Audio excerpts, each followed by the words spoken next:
Ladies and gentlemen, last time I had you identify your strengths and your talents, because those were the things that made you special. It meant you had something to offer up to the rest of the world. And I hope you understand now that you are indeed valuable. But here's the thing. That notion is going to be challenged every day of your life. Every day, something is going to happen, or somebody is going to say something that is going to make you want to doubt yourself.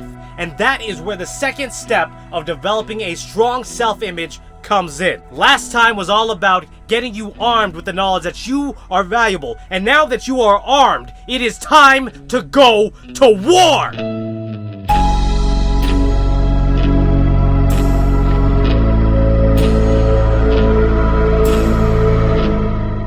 Imagine with me a moment that you are walking through the jungle, and as you're walking, eventually you approach a wide chasm, a cliff, a drop-off, and the only way to the other side is a bridge. But bridge is a term that I'm using lightly, because this is a collection of worn-out ropes and damaged, missing planks. And if you're a smart person, you are going to turn around and walk away, because this bridge is scary, it is risky, it is uncomfortable, and unless you have a reason to get to the other side of the bridge, you are not going to take that chance. And that's why the second step to developing a strong self-image is to develop a strong why. Have a purpose, a goal, a dream, something to aim for. Because if there was $5,000 on that other side of the bridge, suddenly you look at the gaps in the bridge and you say, I can jump those. Suddenly you look at the ropes and you say, well, they've lasted this long.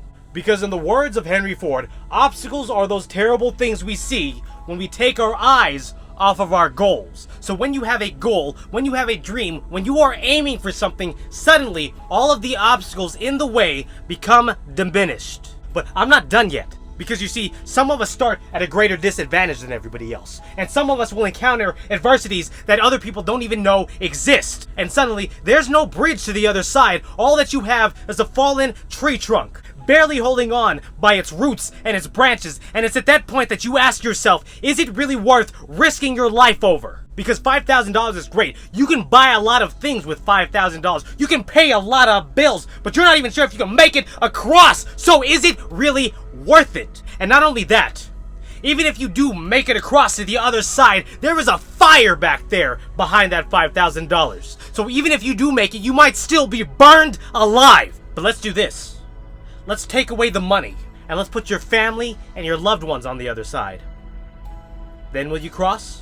Will you risk your life to save your children? Are you going to charge into a raging fire to save your wife, your husband, your partner? Now for most of us, the question isn't, would we do it? The question is, what could possibly stop me?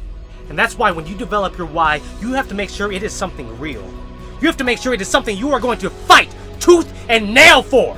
Because the bigger the dreams, the smaller the obstacles will seem.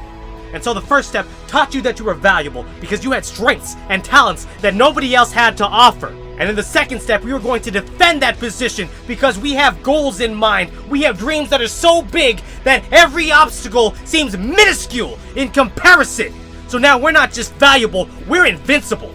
Because no matter what anybody says, no matter what happens in our lives, we don't have time to dwell on the why nots because we are so focused on fighting for the why. And it is through that fierce passion that we start to see ourselves for who we truly are.